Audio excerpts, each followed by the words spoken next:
Good morning बच्चों। साई राम। इसके पहले वाले कालांश में हमने पाठ 3 इनाम उसकी शुरुआत की थी और बच्चों ये पाठ को हमने आधा पढ़ा था। आधा वाला भाग इस कालांश में हम पढ़ेंगे। बच्चों आपको याद होगा कि यह एक व्यंग्यात्मक निबंध है और इसकी कहानी इस प्रकार थी कि लेखक को इनाम में एक रेफ्रिजरेटर लगा है और जब वो रेफ्रिजरेटर उनके घर आता है तो घर आने पर लोगों की किस प्रकार भीड़ लगती है, किस प्रकार लोग उस रेफ्रिजरेटर को लेकर उसके बारे में बात करते हैं, ये हमने देखा था।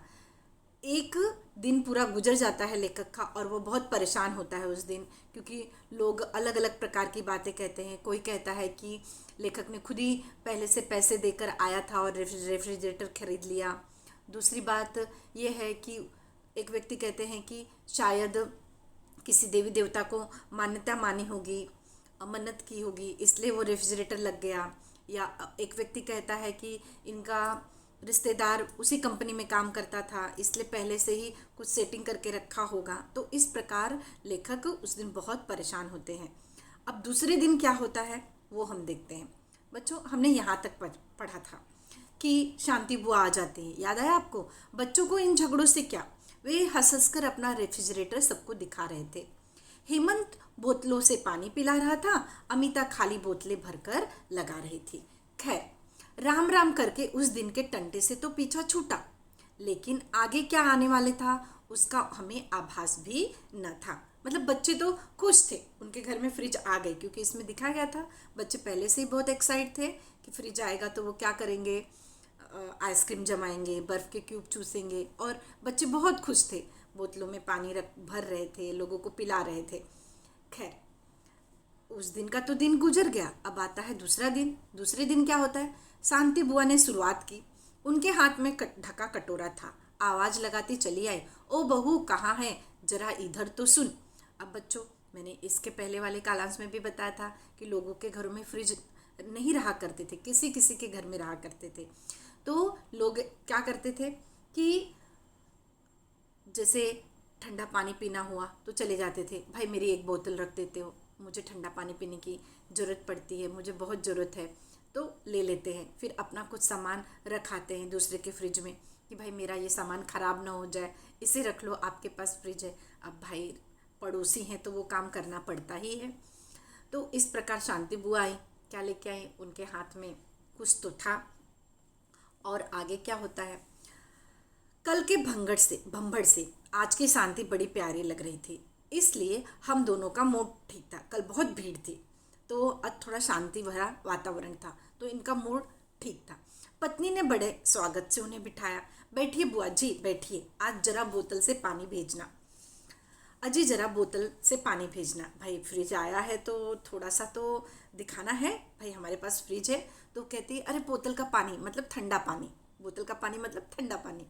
बुआ जी बड़ी जल्दबाज है, ठंडा पानी पीकर उठ गई। चल रही हूँ बहू, अभी चूल्हा नहीं बुझाया, यह आटा बच गया था, गर्मी में सड़ जाता, मैंने कहा तेरे रेफ्रिजरेटर में रखाऊं, शाम को मंगा लूँगी। बुआ क्या रखने आई हैं? आटा रखने आई हैं, एग्ज़ाम में पूछा भी जाता है। और वह चली गई। आगे क्या होता है? पत्नी का दिल बाग बाग हो गया, वो बहुत खुश हो गई। शब्दों में मिश्री घोलकर बोली, बुआ जी आप चिंता न करें, मैं शाम को हेमंत के हाथ भिजवा दूंगी। भाई पत्नी बहुत खुश हो गई, अरे बुआ जी मेरे फ्रिज में कुछ तो रखने आई हैं। और वो बोल दी खुशी से कि कोई बात नहीं, मैं रख देती हूँ और शाम को बेटे के हाथ से भिजवा दूंगी। कटोरा ले लिया गया और रेफ्रिजरेटर में रख दिया गया। उसी संध्या को लाला दीनदयाल पधारे। याद आया बच्चों? लाला दीनदयाल कौन? वो ताऊ जी थे ना, वो। उनके हाथ में मिठाई का बोइया था, बोइया मतलब मिठाई का डब्बा था। गुस्से के मारे वे पहले दिन नहीं आए थे। उनको भी गुस्सा आया था क्योंकि वो सोच रहे थे कि रेफ्रिजरेटर उनको लगे, इनाम उनको लगे, लेकिन ऐसा हुआ नहीं। इसलिए उन्हें देखकर मुझे दुगनी खुशी हुई। सोफे पर टिकाते हुए बोला मतलब बिठाते हुए बोला, कहिए लाला जी अच्छी तरह से। सब भगवान की कृपा है, तुम तो ठीक ठाक हो, आपकी दया है। सुना है तुम्हारा रेफ्रिजरेटर आ गया है। हाँ जी, आपकी दुआ से लॉटरी में जीत गया, आइए देखिएगा। वे बैठ गए। देखकर क्या करूँगा, विदेश की नकल की होगी। मैं चुप रहा। पत्नी के कानों में बच्चों ने भनक डाल दी कि बगल वाले ताऊजी आए हैं, और बच्चों ने लेखक की पत्नी को बता दिया कि ताऊजी आए हैं। आम की आइसक्रीम तस्तरियों में लगाकर चली आई। अब बच्चों ने बताया कि भाई ताऊजी आए हैं, तो पत्नी ने क्या, आइसक्रीम जो बनाया था वो लेकर चली आई। लाला जी लीजिए, सवेरे जमाई थी। नहीं बेटी, मुझसे नहीं खाई जाएगी। मैंने भी जोर दिया, लीजिए लाला जी, थोड़ा तो लीजिए। मैं आइसक्रीम नहीं खाता, दांत चीसने लगते हैं। दांत चीसना मतलब बच्चों, बहुत से लोगों को ठंड के कारण दांत में तकलीफ हो जाती है, तो इसलिए वो बोलते हैं दांत चीसने लगते हैं, मतलब दुखने, एक प्रकार की चुभन होने लगती है। बात साफ झूठ थी, लेकिन इससे पता चल रहा था वो झूठ बोल रहे। किंतु जब भला आदमी इनकार कर रहा था, तब हम जबरदस्ती कैसे करते, और फिर मैं अकेला खाता क्या अच्छा लगता। विमला, इसे ले जाओ, बांट दो, नहीं तो पिघल जाएगी। मोहल्ले में समाचार उड़ती बीमारी से भी तेज फैलती है। हमारे फ्रिज का यह उपयोग पता चलते ही फिर लाइन बंध गई। क्या उपयोग पता चलते ही, कि फ्रिज में सामान भी रख सकते हैं लोगों के अगल बगल के। कोई रोटी ला रहा था, कोई पराठे, तरह तरह के साग, नाना प्रकार की मिठाइयाँ। मतलब यहाँ पे जो हमारे दीनदयाल जी आए थे, वो हाथ में मिठाई भी लेके आए थे। वो लेखक को देने नहीं लाए थे, वो मिठाई का डब्बा रखने आए थे। अब ये बात सब जगह पता चल गई कि भाई फ्रिज में हम अपना सामान भी रख सकते हैं। कोई रोटी ला रहा था, कोई पराठे, तरह तरह के साग, नाना प्रकार की मिठाइयाँ। चमनलाल लखनऊ गए तो टोकरा भर करेले ले आए, क्योंकि मेरठ में अभी नहीं मिल रहे थे करेले। बनर्जी कोलकाता से संदेश और खीरे महीने भर के लिए ले आए। संदेश ये एक प्रकार की मिठाई होती है। तो लोग अलग अलग चीज़ें उठा के खरीद के ला रहे हैं कि भाई उनके फ्रिज में रख दिया जाएगा।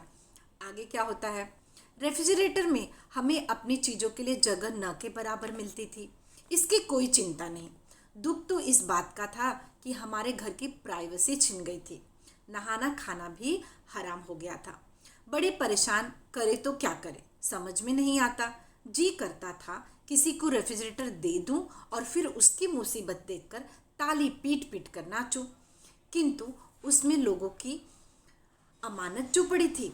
अब लेखक बहुत परेशान हो गया, क्योंकि लोग पहले दिन तो लोग फ्रिज देखने आए, दूसरे दिन लोग क्या कर रहे हैं, अपने सामान रखवाने के लिए आ रहे हैं। और क्या बात हो रही है, दूसरों के सामान से ही फ्रिज भर जा रहा है, लेखक का सामान रखने की जगह ही नहीं। और कोई देने आ रहा है, कोई लेने आ रहा है, तो लेखक के घर की प्राइवेसी छिन गई। अब लेखक सोच रहा है, मैं परेशान हो गया, और वो सोच रहा है ये रेफ्रिजरेटर मैं किसी को दे दूं और उसकी मुसीबत देखकर बहुत खुश हूँ। लेकिन ये भी नहीं कर सकता, क्योंकि वहाँ पे दूसरों की अमानत जो पड़ी थी। चिंता ने चेतना की चिता सजा दी। उस दिन कैलाश आए। मोहल्ले में रहता था, पर मोहल्लेदार से अधिक था। कहने लगा, सिंधी आलू मुझे बड़े अच्छे लगते हैं, सो पत्नी से काफ़ी बनवा लिए हैं। अपने फ्रिज में रख लो, जिस दिन खाने को जी करेगा ले जाया करूँगा। वाह, ये भी महान है। ये उनके एक दोस्त आए, मोहल्ले में तो रहते थे लेकिन ये दोस्त के समान थे। उन्होंने क्या रखने के लिए कहा, सिंधी आलू बनवा लिए थे ढेर सारा, और फ्रिज में रखेंगे और जब मन करेगा तब खाएंगे। उस दिन रेफ्रिजरेटर में तिल रखने की जगह न थी। मैंने उसे अपनी बेबसी बताई। बिगड़ कर बोला, अच्छा जी, ऐरे गहरे नत्थु खैरे तो तुम्हारे बाबा लगते हैं, और यार लोगों की चीज़ें रखने को लाचारी है। अब लेखक ने बताया कि मेरे फ्रिज में जगह नहीं है, मैं नहीं रख सकता। लेकिन ये दोस्त बिगड़ गया, सबका सामान रखेगा, मेरा सामान रखने को तेरे पास जगह नहीं है, ऐसा वो बोलने लगा। मैंने पत्नी से आंखों आंखों में पूछा। उसने सिर हिला दिया। भाई नहीं जगह है। वह भाप रहा था। अच्छा मुझे दिखाओ, मैं जगह कर लूँगा। मित्र ने क्या कहा, चलो मुझे फ्रिज दिखाओ, मैं उसमें जगह बना लूँगा। कैसे जगह बनाता है देखो। हम दोनों उसे निराश करते हुए वास्तव में दुखी थे। यह सुझाव खुद न देने की मूर्खता कर गए थे। खुश होकर फ्रिज खोलकर दिखा दिया। फ्रिज भरा नहीं कहिए, व्यंजनों से अटा पड़ा था। देखकर तबीयत घबराती थी। कैलाश ने ऊपर नीचे झांका। दृष्टि भी अंदर घुसने को इनकार कर रही थी। मतलब फ्रिज में इतना सामान ठस के भरा हुआ था कि अंदर तक नजर भी न पहुंच पाती। सहसा उसने एक कांच का कटोरा निकाला और विमला से पूछा, भाभी जी ये सिल्वर क्रीम किसकी है? अपनी है, तो फिर इन्हें रखने का क्या फ़ायदा? ऐसी चीज तो पेट में पहुंच जानी चाहिए। देखो कितने महान दोस्त हैं। मतलब लेखक का जो सामान रखा था, स्वीट रखा था, उसे बाहर निकाल लिया सिल्वर क्रीम, और क्या बोले, ये कहाँ जाना चाहिए? पेट में जाना चाहिए। मतलब खा लो तो जगह खाली हो जाएगी। तो इसको यहाँ रखने से क्या फ़ायदा, ऐसी चीज़ तो पेट में पहुँचनी चाहिए। कहकर उसने 2 मुंह में रख ली। काफ़ी, बाकी की कितनी बची थी, 2। हेमंत अमिता स्कूल गए थे और उसे जगह करनी थी, इसलिए उन्हें हमने उदरस्त कर लिया। क्या कर लिया, उदरस्त, मतलब जगह रखनी थी फ्रिज में और वो भी खा लिए। 2 लेखक के मित्र ने खा लिए, एक लेखक ने खा लिया और एक लेखक की पत्नी ने खा लिया। जगह खाली हो गया। 2-3 दिन में फ्रिज खाली हो गया, उसमें केवल हमारी चीज़ें थी। शांति बुआ, अब लेखक बता रहा है कि इस तरह वो जब परेशान हो गया तो उसने क्या काम कर लिया, अपने फ्रिज को 2-3 दिन में खाली करवा लिया। कैसे, देखो उसका आइडिया। 2-3 दिन में फ्रिज खाली हो गया, उसमें केवल हमारी चीज़ें थी। शांति बुआ अपना पनीर मटर लेने आई। क्या करे बुआ जी, उसमें मच्छर गिर गए थे इसलिए फेंक दिए।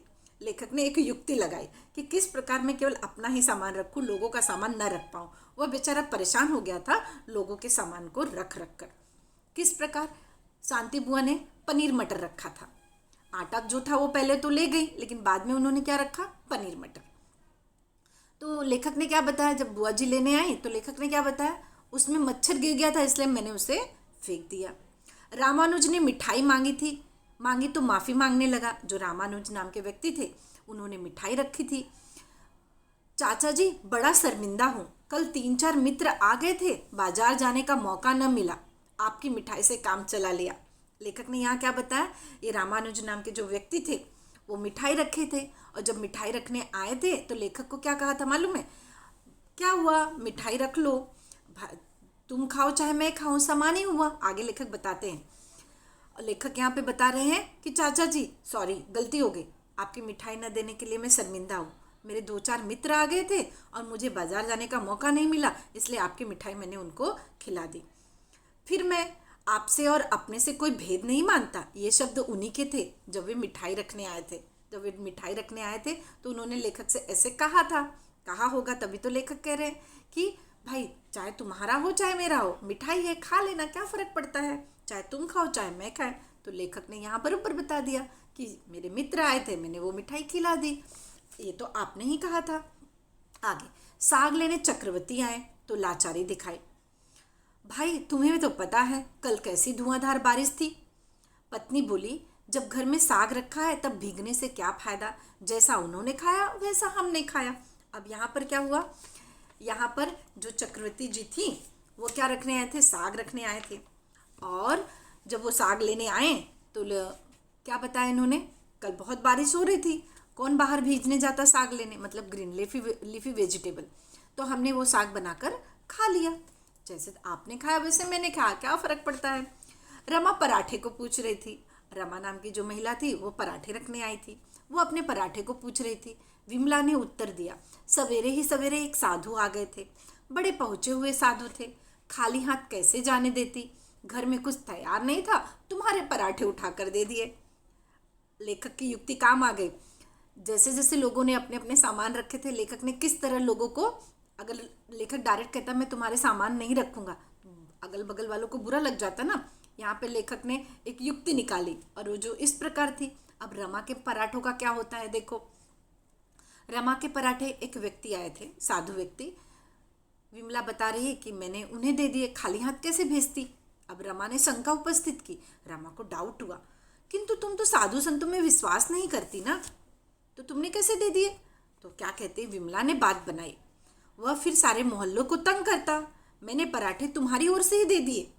उसने क्या बताया विमला को कि फिर मैं नहीं देती तो सारे मोहल्ले के दरवाजे पे जाके वो खड़े होते, सारा मोहल्ला परेशान होता, तो मैंने क्या किया, तुम्हारे पराठे तुम्हारे ही नाम से दे दिए कि भाई ये विमला के पराठे हैं, तुम्हारे घर का पता बता दिया है, झूठ समझो या सच, कल परसों वह जब तुम्हारे घर आकर आज के पराठे के लिए आशीष देगा और भोजन मांगेगा तब तुम्हें मानना पड़ेगा।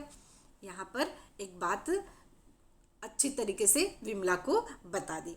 मैंने कहा ना, मोहल्ले में समाचार उड़ती बीमारी की भांति फैलते हैं, अब मेरे घर के पास कोई भी नहीं फटकता। तो बच्चों अब आपको समझ में आया किस प्रकार ये व्यंग्यात्मक हास्य व्यंग्य लास्ट में लेखक ने किस प्रकार सोल्यूशन निकाल ही लिया कि लोग उसके फ्रिज में सामान रखने नहीं आते, क्योंकि मोहल्ले भर में ये खबर पहुंच गई होगी कि इनके घर में, इनके फ्रिज में जो भी सामान रखने जाओ दोबारा मिलने वाला नहीं है, इसलिए लोग आने ही बंद कर दिए उनके घर में उनके फ्रिज में सामान रखने के लिए। तो इस प्रकार लेखक ने इससे छुटकारा पा लिया। ठीक है बच्चों, तो पाठ आपको समझ में आया होगा कि किस प्रकार इनाम मिला। इनाम मिलने के बाद उस फ्रिज को लेकर लोगों ने कैसी बातें बनाई, लेखक को कैसी परेशानियों का सामना करना पड़ा और लेखक ने किस प्रकार उस परेशानी से निजात भी पाई। अब बच्चों इसमें आपके जो शब्दार्थ है, इसमें जो मुहावरे हैं और कहावतें हैं, मुहावरे जली कटी सुनाना, खरी खोटी सुनाना, मिश्री घोल कर बोलना, मीठी मीठी बातें करना, ख्याली पुलाव पकाना, कल्पना में खोए रहना, और कहावतें ऐरे गहरे नत्थु खैरे का अर्थ होता है महत्वहीन। तो बच्चों ये रहा आज का पाठ। इसके साथ जो असाइनमेंट है वो असाइनमेंट इसमें इस लेसन में बहुत कम ही आपके प्रश्नों के जो उत्तर मिलेंगे आपको, क्योंकि इसमें बहुत कम प्रश्नों के उत्तर है। इसमें आपको ग्रामर ज़्यादा मिलेगा। अगर आप देखोगे, आप अपने टेक्स्ट बुक में देखोगे तो सरल वाक्य, संयुक्त वाक्य, मिश्र वाक्य करके भाषा बिंदु है वो आपको अपनी नोटबुक में पूरा करना है, उसे लिख कर लेना है, क्योंकि हम ग्रामर पहले पढ़ चुके हैं। तो बच्चों हम अगले कालांश में मिलते हैं एक नए पाठ के साथ।